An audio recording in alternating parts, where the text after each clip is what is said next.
Hello student. हम लोग 10th class के अंतर्गत ज्योग्राफी देख रहे थे और ज्योग्राफी के अध्याय 3 जल संसाधन को देख रहे थे। इसका पार्ट 1 हो चुका है। हम लोग आज पार्ट 2 के अंतर्गत जो शेष इम्पॉर्टेंट चीज़ रह जाता है जिस पर हम लोगों को डिस्कशन करना चाहिए उस पर आज हम लोग डिस्कशन करेंगे। अगर फर्स्ट पार्ट की बात करें तो फर्स्ट पार्ट के अंतर्गत जो मानचित्र कार्य के लिए कुछ हमने फैक्ट यानी कि नदियों के ऊपर जो बांध होता है और बांध को मानचित्र में लोकेट करने के लिए देता है उस पर हम लोगों ने फैक्ट दिया था। उस फैक्ट के अंतर्गत मिस्टेकली एक गलत हो गया है। गलत ये हो गया था कि जो भाखड़ा नांगल बांध है, भाखड़ा नांगल बांध, भाखड़ा नांगल बांध जो हम उस दिन फैक्ट पार्ट 1 के अंतर्गत जो फैक्ट दे रहे थे उसके अंतर्गत यह हरियाणा तथा पंजाब हो गया है, मिस्टेक से हो गया है। जबकि होना क्या चाहिए पंजाब तथा हिमाचल प्रदेश। हिमाचल प्रदेश जो सतलुज नदी पर बना है या सतलज नदी भी कहा जाता है। ध्यान रखिएगा, ये बाय मिस्टेक हो गया था, इसको सुधार लीजिएगा। यद्यपि हम नोट्स देंगे उस पर सुधरा हुआ है, बाय मिस्टेकली गलती से हो गया था, इसको ध्यान में रखिएगा। आज हम लोगों को इस चैप्टर के अंतर्गत एक महत्वपूर्ण टॉपिक पर डिस्कशन करना है। वह टॉपिक है बहुउद्देशीय परियोजना। बहुउद्देशीय परियोजना। बहुउद्देशीय परियोजना पर लगभग हर साल प्रश्न पूछता है। इस पर 3 तरह के प्रश्न बनते हैं। नंबर 1, इस पर यह प्रश्न बनता है कि बहुउद्देशीय परियोजना से आप क्या समझते हैं तथा उसके लाभ और हानि बताइए। नंबर 2 की यदि बात करें तो बहुउद्देशीय परियोजना क्या है तथा उसका महत्व बताइए। तथा तीसरे प्रकार की अगर क्वेश्चन की बात करें तो यह पूछता है कि बहुउद्देशीय परियोजना से आप क्या समझते हैं, बहुउद्देशीय परियोजना का उद्देश्य बताइए। ये 3 तरह के क्वेश्चन पूछे जाते हैं थोड़ा सा डिफिकल्ट बनाने के लिए या प्रश्न को थोड़ा सा इधर उधर घुमाने के लिए बोर्ड के द्वारा किया जाता है कि एक और क्वेश्चन कभी कभी बनता है। हालांकि अभी बना नहीं है, लेकिन हमारा उद्देश्य है कि जब हम पढ़ा रहे हैं तो सारी चीज़ों पर हम डिस्कशन करें। अगर यह भी पूछ सकता है कि बहुउद्देशीय परियोजना आधुनिक भारत के मंदिर हैं, इस कथन की पुष्टि कीजिए, तो वास्तव में इसके अंतर्गत पूछा क्या गया है। तो बहुउद्देशीय परियोजना का जो महत्व है वह महत्व को ही पूछा जा रहा है, यह कोई अलग से प्रश्न नहीं है। तो यहां पर ध्यान रखिएगा कि अगर आज जो हम डिस्कशन कर रहे हैं अगर बहुउद्देशीय परियोजना पर कोई भी क्वेश्चन पूछता है वह छूटने वाला नहीं है। तो इस नंबर 1 ध्यान रखिएगा कि बहुउद्देशीय परियोजना इंपॉर्टेंट होगा, वेरी इंपॉर्टेंट होगा, इससे क्वेश्चन बनने की संभावना बहुत ज़्यादा है। तो इसीलिए इस बहुउद्देशीय परियोजना को तैयार रखिएगा। दूसरा नंबर की बहुउद्देशीय परियोजना को समझना बहुत ज़्यादा डिफिकल्ट नहीं है, बहुत ज़्यादा डिफिकल्ट नहीं है। केवल आप एक बार सुनेंगे, थोड़ा सा माइंड को अप्लाई करेंगे तो निश्चित रूप से बहुउद्देशीय परियोजना आपका कंप्लीट हो जाएगा। केवल यह सोचना है कि बहुउद्देशीय परियोजना क्या है तथा उसी से जो फैक्ट बाहर आएगा उसी से आपको बहुउद्देशीय परियोजना कंप्लीट हो जाएगा। अगर हम बात करें तो जब भारत आज़ाद हुआ तो आज़ाद भारत का न तो औद्योगिक ढांचा मजबूत था और न ही आज़ाद भारत खाद्यान्न के मामले में आत्मनिर्भर था। यही नहीं, अगर हम गरीबी की बात करें, बेरोजगारी की बात करें, भूखमरी की बात करें तो ये सारी चुनौतियां भारत के समक्ष मुंह फैलाए खड़ी थी। भारत सरकार ने इन सारी चुनौतियों से निपटने के लिए बहुउद्देशीय परियोजना का लक्ष्य किया। अगर हम बात करें कि भारत में पहली बहुउद्देशीय परियोजना कब स्थापित की गई तो भारत में बहुउद्देशीय परियोजना 1948 में स्थापित की गई। तथा वह कौन सी परियोजना थी जिसे पहली बार स्थापित की गई? दामोदर घाटी परियोजना। दामोदर घाटी परियोजना किस राज्य में अवस्थित है? तो झारखंड में अवस्थित है, झारखंड में अवस्थित है। किस नदी पर अवस्थित है? तो देखिए यहां पर दामोदर आया है। यह क्या, दामोदर एक झारखंड की नदी है। यह क्या है? यह दामोदर नदी पर दामोदर घाटी परियोजना को स्थापित किया गया और यह भारत में बहुदेशीय परियोजना के अंतर्गत स्थापित होने वाली पहली परियोजना है। अब प्रश्न उठता है कि बहुदेशीय परियोजना क्या है? बहुदेशीय परियोजना क्या है? बहुदेशीय परियोजना क्या है? परियोजना क्या है? तो देखिए इसका कोई टेक्निकल डेफिनेशन नहीं है, नाम से ही स्पष्ट है। नाम से इसका ध्यान रखिएगा, नाम अगर आपको कंप्लीट है, अगर इसको नाम को तोड़ लेते हैं तो बहुदेशीय परियोजना क्या है यह स्वतः समझ लेंगे। बहु यानी बहुत और उद्देश्य यानी कि बहुत से उद्देश्य, तो एक साथ कई लक्ष्यों को पूर्ण करने वाली परियोजना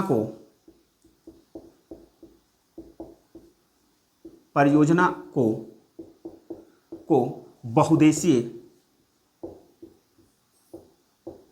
बहुदेशीय परियोजना कहा जाता है। यानी बहुदेशीय परियोजना कहा जाता है।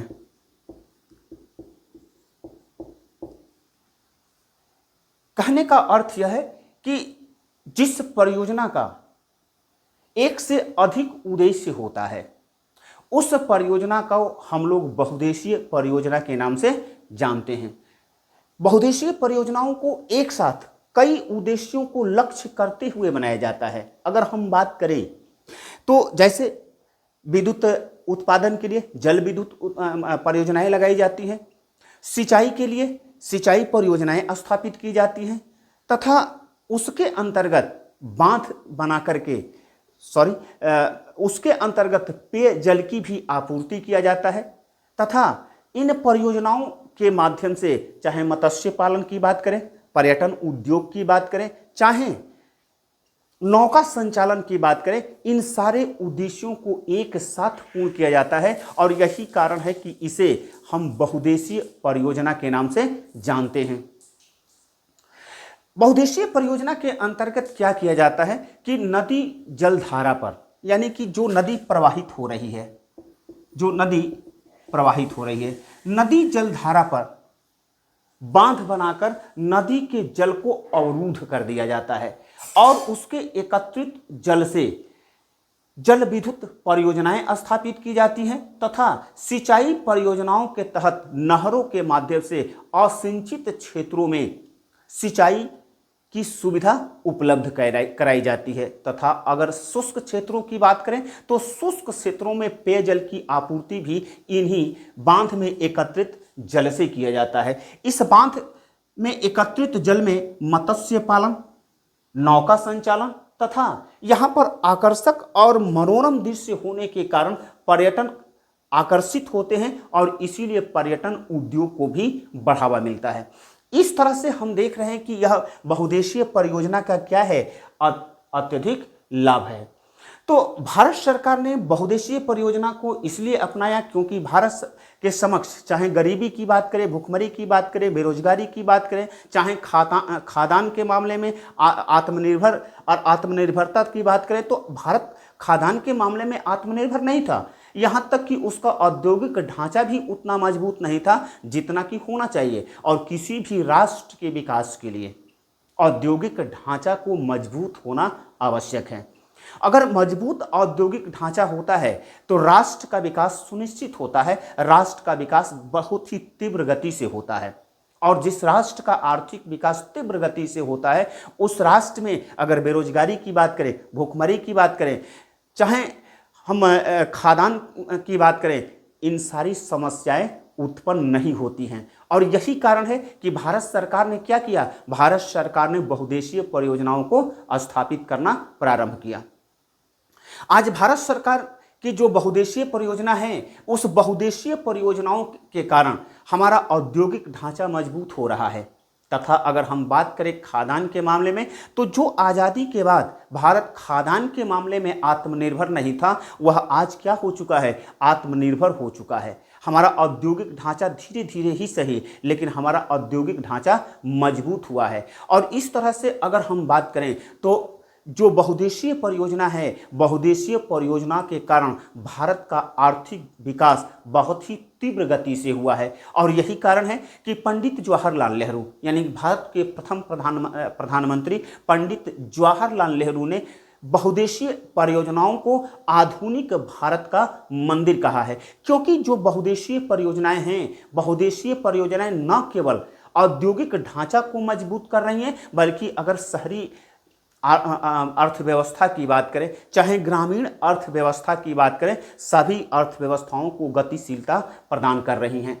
तो इस तरह से यह क्या है, यह बहुउद्देशीय परियोजना का महत्व है। अगर हम बात करें कि बहुउद्देशीय परियोजना का लाभ क्या है, तो जो लाभ होगा वही उद्देश्य भी होगा। यानी बहुउद्देशीय परियोजना का लाभ, इसको उद्देश्य भी कह सकते हैं, उद्देश्य भी कह सकते हैं। अगर नंबर 1 की बात करें, लिख नहीं रहे हैं, ये इसी तरह से हम बता देते हैं क्योंकि नोट्स देना ही है, तो लिखने की आवश्यकता क्या है। अगर हम बहुउद्देशीय परियोजना की बात करें तो बहुउद्देशीय परियोजना के अंतर्गत क्या किया जाता है कि नदी पर बांध बनाया जाता है और बांध बना करके जल एकत्रित किया जाता है और उस एकत्रित जल को टरबाइन पर गिरा करके टरबाइन को चलाया जाता है तथा उससे विद्युत का उत्पादन किया जाता है। अगर आज हम भारत की बात करें तो भारत अपनी संपूर्ण ऊर्जा जरूरतों का 22% ऊर्जा किससे प्राप्त कर रहा है, तो जल विद्युत से प्राप्त कर रहा है। हम जानते हैं कि किसी भी राष्ट्र के आर्थिक विकास के लिए औद्योगिक ढांचा को मजबूत होना आवश्यक है। और औद्योगिक ढांचा कब मजबूत होगा, जब उसके लिए पर्याप्त परिस्थितियां मौजूद हों। अगर पर्याप्त परिस्थितियों की बात करें तो अन्य परिस्थितियों के साथ ही साथ उसे किस चीज़ की जरूरत होता है, जल तथा विद्युत ऊर्जा की आपूर्ति की जरूरत होता है, ऊर्जा की आपूर्ति की जरूरत होता है।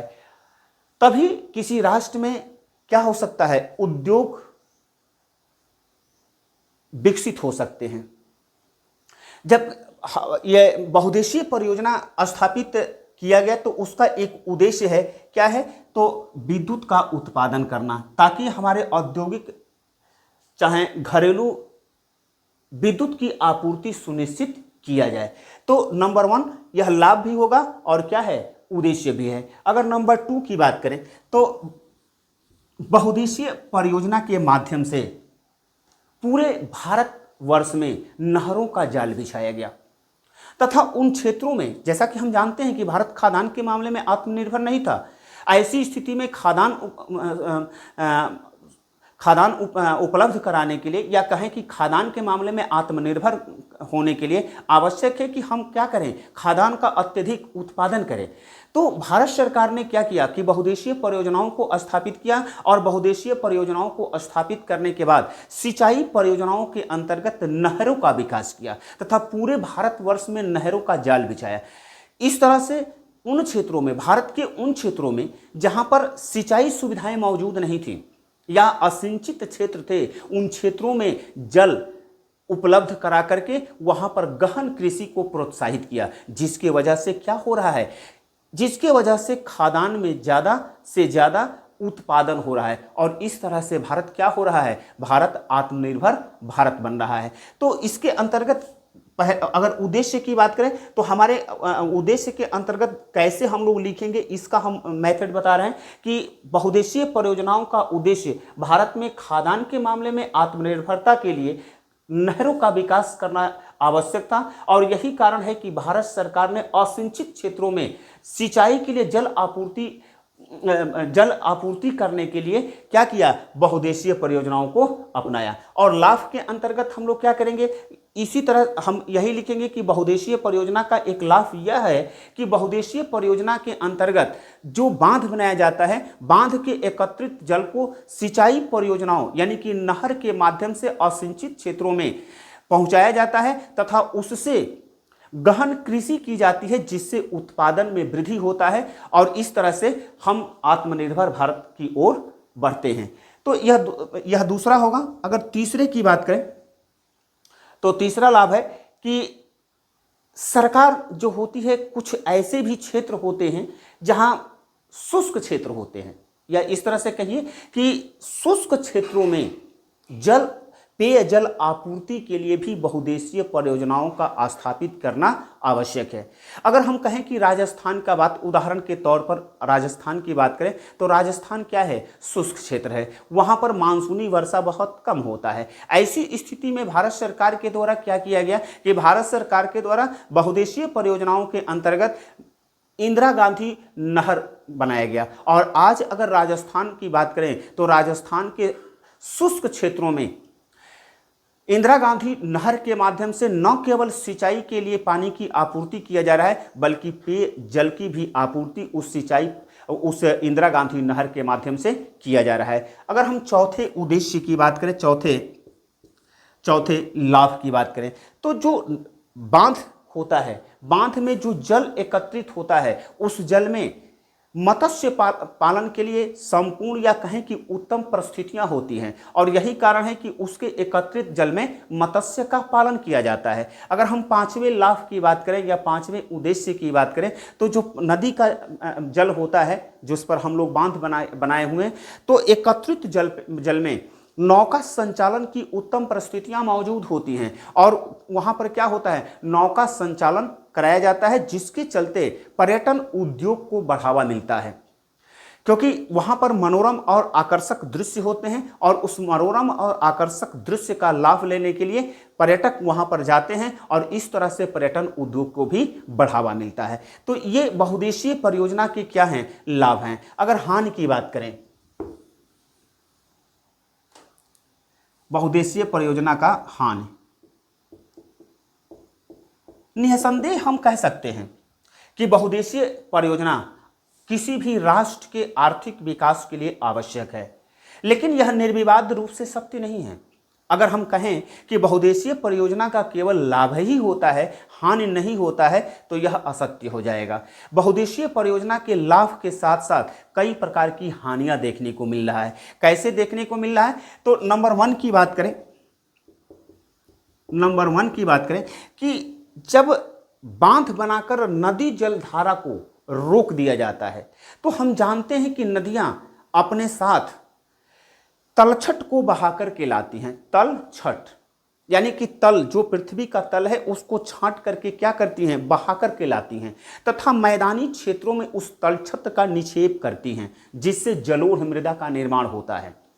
वह जलोढ़ मृदा क्या होती है, अत्यंत ही उपजाऊ होती है, यानी कि उस जलोढ़ मृदा में उत्पादन अत्यधिक होता है।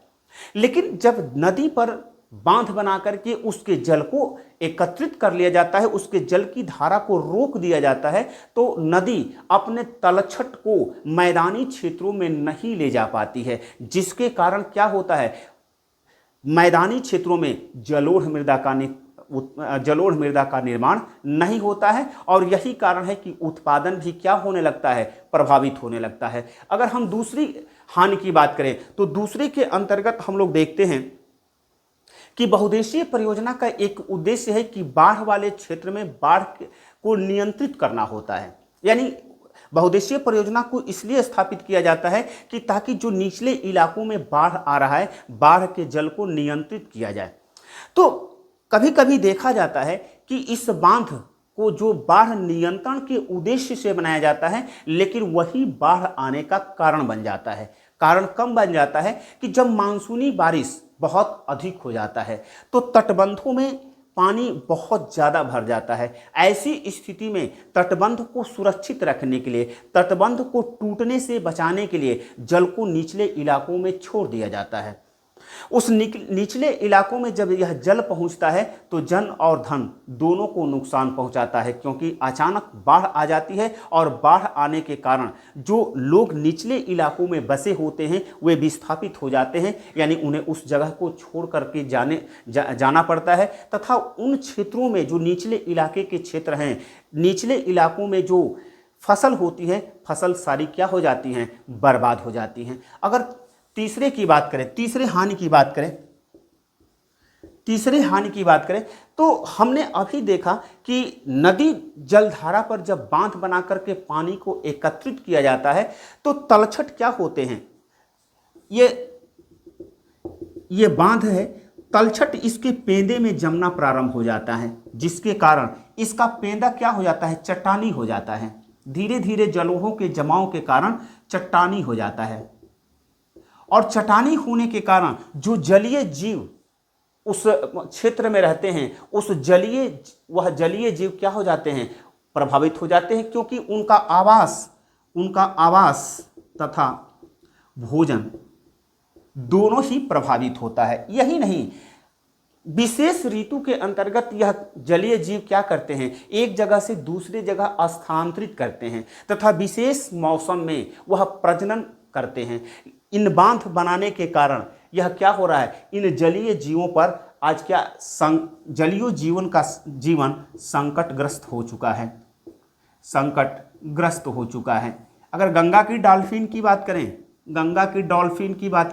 तो गंगा की डॉल्फिन क्या हो चुकी है, लुप्त हो चुकी है, क्योंकि जलीय जीव का जो प्रजनन का टाइम होता है, लेकिन प्रजनन नहीं कर पाती हैं, क्योंकि वह एक जगह से दूसरे जगह स्थानांतरित नहीं हो पाती हैं, और उस स्थानांतरित न होने के कारण उसको विशेष मौसम, प्रजनन के लिए जो विशेष मौसम की आवश्यकता है वह मौसम उपलब्ध नहीं हो पाता है। यही नहीं, अगर हम चौथे हानि की बात करें तो देखा जाता है कि जिन क्षेत्रों में बांध बनाया जाता है उन क्षेत्रों में बहुत ज़्यादा क्षेत्रों में पानी भर जाता है।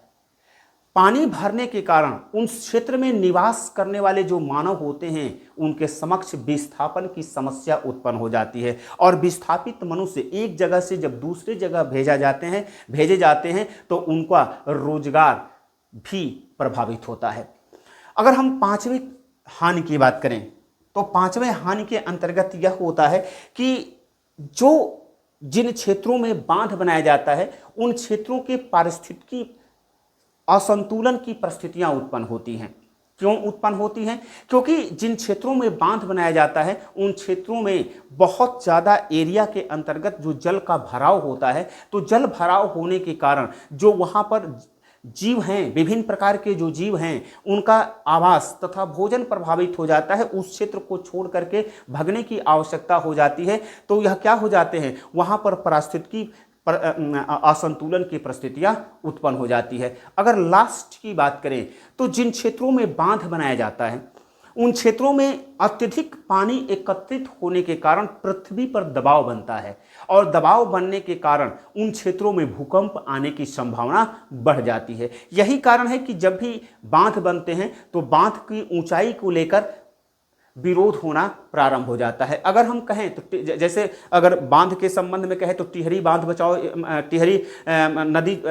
टिहरी बांध जब बनाया जा रहा था तो टिहरी आंदोलन प्रारंभ किया गया था। उसी प्रकार से अगर हम कहें तो ये नर्मदा बचाओ आंदोलन की हमने बात किया था, नर्मदा बचाओ आंदोलन की बात किया था।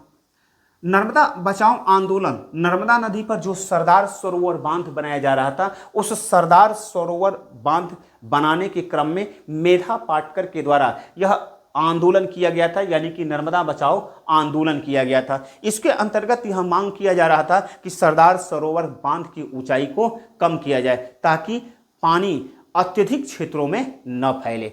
तो इसका ये बहुउद्देशीय परियोजना का हानि है, लेकिन हम जानते हैं कि राष्ट्र का विकास करना भी आवश्यक है, औद्योगिक ढांचा को मजबूत करना भी आवश्यक है, और बिना ऊर्जा का औद्योगिक ढांचा मजबूत नहीं हो सकता है। सिंचाई परियोजनाओं को लगाना आवश्यक है, क्योंकि सिंचाई परियोजनाएं अगर नहीं लगाई जाती हैं तो खाद्यान्न का उत्पादन नहीं हो सकता है, और इस तरह से भारत आत्मनिर्भर भारत नहीं बन सकता है। यही नहीं, जो शुष्क क्षेत्र हैं, शुष्क क्षेत्रों में जल आपूर्ति भी आवश्यक है और इसके लिए बहुउद्देशीय परियोजना स्थापित करना आवश्यक है। यह जरूर है कि बहुउद्देशीय परियोजना का से हानि हो रहा है, लेकिन हमें क्या करना पड़ेगा, विकास के लिए कुछ कुर्बानियां देना ही होगा। तो यह क्या है, यह बहुउद्देशीय परियोजना की हानि है।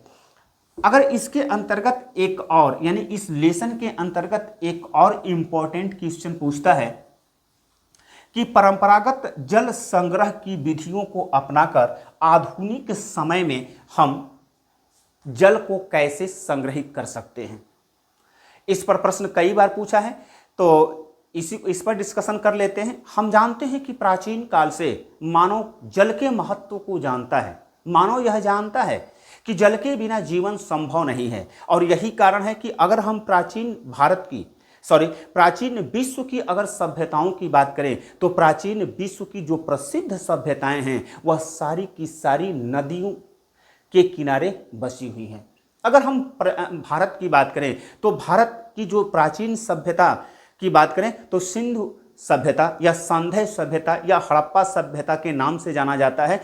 तो वह किस नदी के किनारे बसना प्रारंभ हुआ? वह सिंधु नदी के किनारे बसना प्रारंभ हुआ। लेकिन कालांतर में जब जनसंख्या वृद्धि हो गया, नगरों की संख्या बढ़ने लगी, तो उन क्षेत्रों में भी मनुष्यों को बसने की आवश्यकता हुई, जो क्षेत्र या तो पानी की उपलब्धता से काफ़ी दूर थे या फिर शुष्क क्षेत्र थे, वहाँ पर पानी का अभाव था।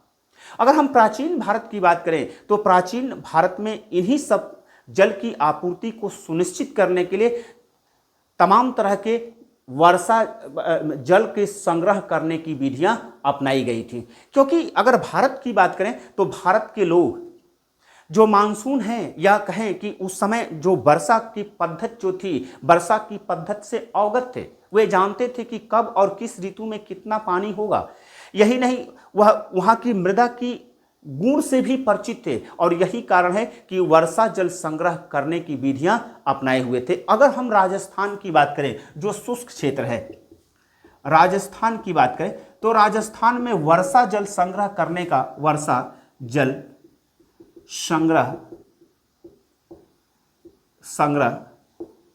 करने का प्राचीन विधि मिलती है। उस राजस्थान के अंतर्गत होता क्या था कि राजस्थान के अंतर्गत लोग अपने छत पे जो बारिश होता है, उस बारिश को, पानी को एकत्रित करने के लिए नीचे यानी भूतल के अंतर्गत अपने घर में एक अंडरग्राउंड टैंक बनवाते थे, जिसे हम लोग क्या कहते थे, टाका कहते थे, या राजस्थान की भाषा में टाका कहा जाता था।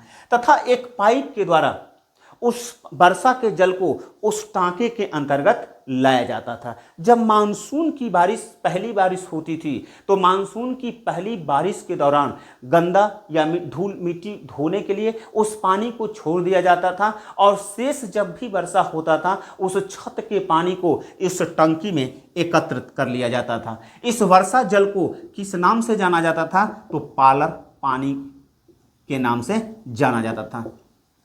इस तरह से अगर हम बात करें तो राजस्थान के अंतर्गत वर्षा जल संग्रह की उत्तम विधि मिलती है। ठीक इसी प्रकार से अगर पश्चिम बंगाल की बात करें तो पश्चिम बंगाल में देखा गया है कि असिंचित क्षेत्रों में पानी ले जाने के लिए क्या किया गया है, तो उस विशेष प्रकार के तालाब बनाए जाते थे। यानी कि वर्षा जब हो रहा है तो शुष्क क्षेत्रों में पानी को, वर्षा जल को एकत्रित करने के लिए तालाब बनाया जाता था, और इस तालाब के जल से चाहे पेयजल की बात करें,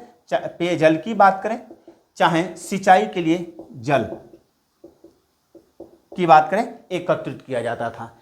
ठीक इसी प्रकार से अगर हम मेघालय की बात करें तो मेघालय में एक विशेष प्रकार की संरचना पाई जाती है। यह जो संरचना है वह क्या है, 200 वर्ष पुरानी है।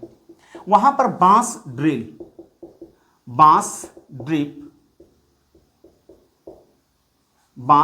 ड्रिप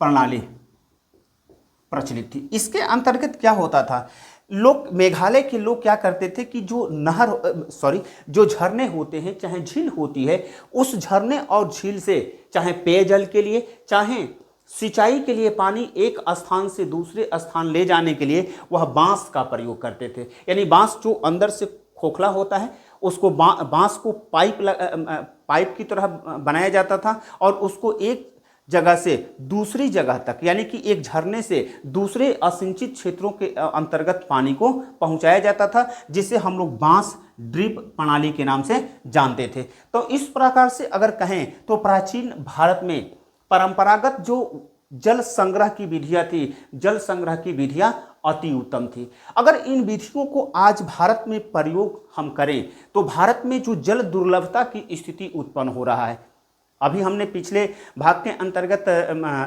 भाग 1 के अंतर्गत जल दुर्लभता की चर्चा किया था कि जल दुर्लभता क्या होता है।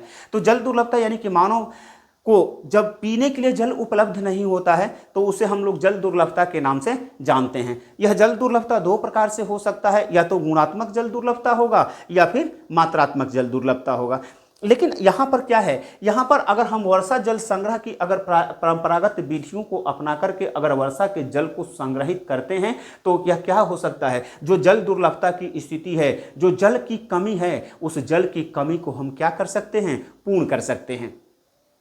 लेकिन दुर्भाग्य की बात है कि हम जो परंपरागत जल संग्रह की जो विधियां हैं, आधुनिक भारत में उन विधियों का प्रयोग नहीं किया जा रहा है। यहाँ तक कि जो राजस्थान जो पालर पानी का वर्ष भर इस्तेमाल करता था, पीने के लिए वर्ष भर इस्तेमाल करता था, वहाँ पर भी यह क्या हो चुका है, परंपरागत जो वर्षा जल संग्रह की विधि है वह क्या हो रही है, धीरे धीरे समाप्त हो रही है। क्यों हो रही है? क्योंकि वहाँ पर जब से इंदिरा गांधी नहर गया है, उससे न केवल राजस्थान के अर्ध शुष्क क्षेत्रों में न केवल सिंचाई के लिए उस जल को प्रयोग किया जाता है, बल्कि उसी जल को पीने के लिए भी पीने के लिए भी इस्तेमाल किया जा रहा है। हाँ, कुछ लोग ऐसे हैं जो कि वहां पर राजस्थान में आज भी क्या करते हैं, आज भी वर्षा जल संग्रह करते हैं। तो इस प्रकार से यह लेसन क्या हो रहा है, यह लेसन समाप्त हो जाता है।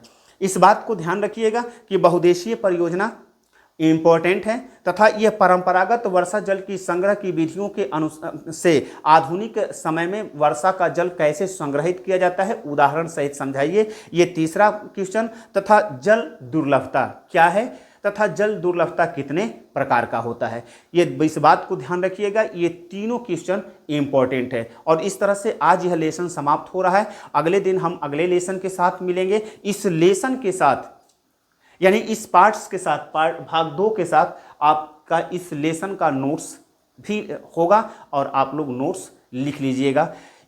हम अगले वीडियो के अंतर्गत आते हैं तो इस पर जो मानचित्र का कार्य पूछा जाता है, जो हमने भाग 1 के अंतर्गत जो मानचित्र का कार्य हमने कुछ इम्पोर्टेंट जो 8 माध्यमिक शिक्षा परिषद के द्वारा जो 8 बांध को दर्शित करने के लिए, लोकेट करने के लिए रखा गया है, तो वो फैक्ट को लिखवा चुके हैं। हम नोट्स के साथ मैप बनाकर भी उसमें दे देंगे, लेकिन हम सोच रहे हैं कि 8 मैप जो 8 बांध को हम लोगों को लोकेट करना है, इस लेसन के साथ ही 8 बांध को लोकेट कर लेते हैं। तो अगले पार्ट के अंतर्गत यानी भाग 3 के अंतर्गत हम लोग मिलते हैं, तो हम लोग मानचित्र कार्य कर लेते हैं ताकि आपको असुविधा ना हो। धन्यवाद।